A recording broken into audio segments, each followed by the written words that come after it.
Ya, semuanya kami mengusulkan supaya tidak dipotong. Anggaran kita tidak dipotong. Karena itu beban semua di provinsi kami masing-masing. Seperti itu.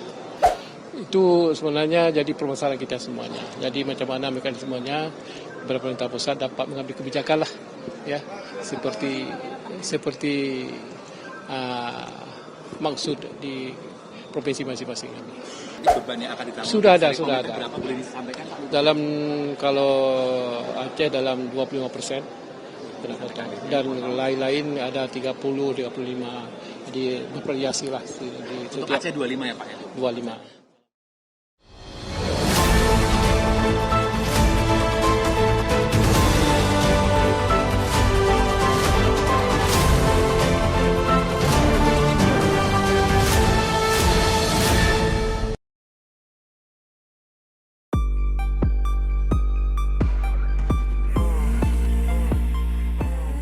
Satu percakapan serius terjadi di salah satu ruang rapat Kementerian Keuangan Republik Indonesia Purbaya Yudi Sadewa, Selasa 7 Oktober 2025 lalu di Jakarta.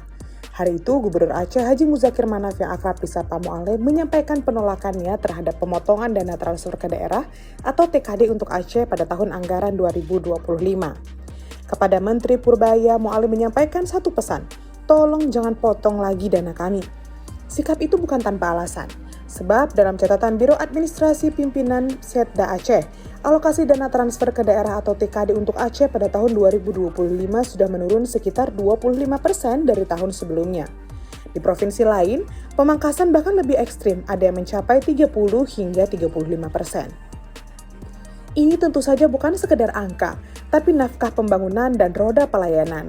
Bahkan, upah pegawai yang menopang jalannya melalui pemerintahan di daerah. Tapi, pemerintah pusat juga punya alasan. Menteri Purbaya berdalih bahwa ini adalah bagian dari upaya konsolidasi fiskal nasional. Dalam sejumlah kesempatan, Kemenku memang menyatakan bahwa penyesuaian TKD dilakukan demi efisiensi anggaran dan realokasi ke program-program prioritas nasional.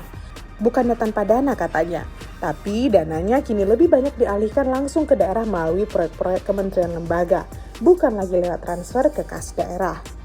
Dengan kata lain, pusat tetap saja membiayai daerah, hanya saja bukan melalui tangan pemerintah daerah.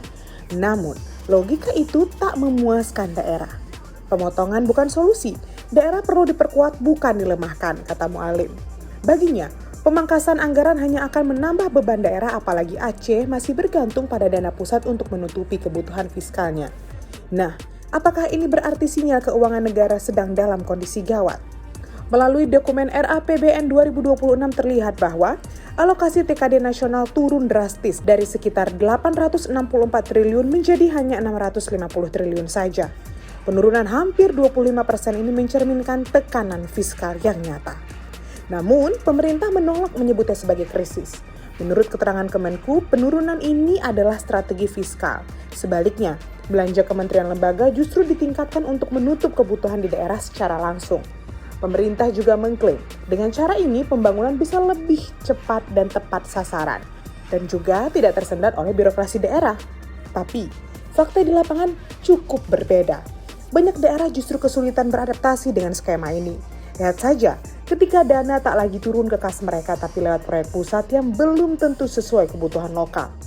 Timbul pertanyaan besar, siapa yang tahu lebih baik tentang kebutuhan rakyat, pusat atau daerah? Di Provinsi Aceh, bumi serambi Mekah, dampak pemangkasan ini bukan sekedar ancaman, melainkan kenyataan yang segera menghantam.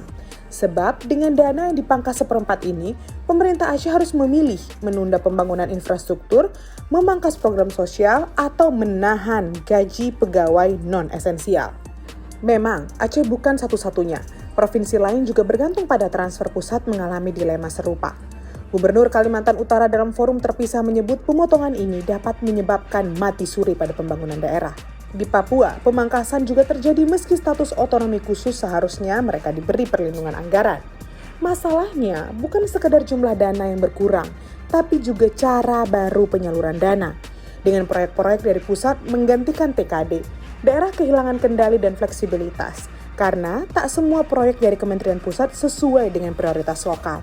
Bahkan tak jarang proyek itu berjalan tanpa koordinasi langsung dengan pemerintah daerah.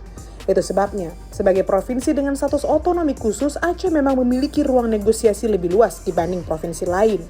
Namun, realitas fiskal tetap menghantui. Meski sebagian dana otsus tetap dijaga, pemotongan terhadap pos TKD lainnya tetap terasa berat. Mualim menyadari hal ini, karena itu ia menegaskan bahwa Aceh siap membuka seluruh data keuangan secara transparan. Kami siap berdiskusi, tapi tolong jangan potong hak kami tanpa kompromi, ujarnya. Langkah Aceh untuk menolak secara terbuka bisa jadi akan diikuti daerah-daerah lain yang kini mulai bersuara. Beberapa anggota DPR RI juga meminta agar kebijakan efisiensi ini ditinjau ulang. Tapi hingga kini pemerintah pusat masih tetap berpegang pada rencana awal, belanja harus efisien dan daerah harus belajar menyesuaikan diri. Nah, apakah semua daerah terkena potongan? Pemerintah menyebut pemangkasan ini tidak dilakukan seragam. Ada formula yang mengatur besaran TKD per daerah dengan mempertimbangkan kinerja keuangan, kapasitas fiskal, dan jumlah penduduk. Artinya, provinsi yang dinilai lebih mampu bisa dipotong lebih besar, sementara daerah tertinggal dipotong lebih kecil. Setidaknya itulah pertimbangan teorinya. Namun dalam praktiknya banyak daerah mempertanyakan logika di balik angka-angka itu. Apalagi belum semua data alokasi per provinsi dibuka secara gamblang. Dan yang pasti, Aceh termasuk salah satu provinsi yang berdampak besar dengan rencana pemotongan 25% tadi. Pemotongan TKD adalah sinyal bahwa ruang fiskal negara semakin sempit, bahwa pemerintah pusat tak bisa terus mengucurkan dana tanpa mempertanyakan efisiensinya. Tapi ini juga jadi alarm bagi daerah bahwa mereka tak bisa terus-menerus bergantung tanpa punya strategi bertahan. Namun, bila kebijakan ini dijalankan tanpa transparansi dan tanpa mendengar suara daerah, maka yang lahir bukanlah efisiensi, melainkan ketimpangan, kekecewaan, dan ketidakpercayaan. Bisa jadi, Mualim menyimpulkannya dengan peringatan halus. Tapi dalam intinya, kebijakan yang tidak adil hanya akan memperlambat pembangunan, bukan mempercepat. Nah, dari ruang rapat di Jakarta itu, pesan dari Aceh mengalir ke seluruh pelosok negeri. Jangan bangun Indonesia dengan melemahkan daerah.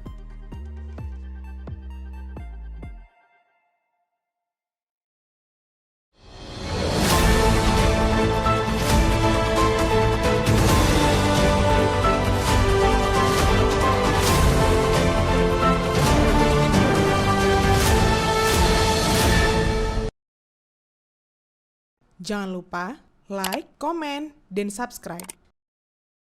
Serta aktifkan lonceng notifikasi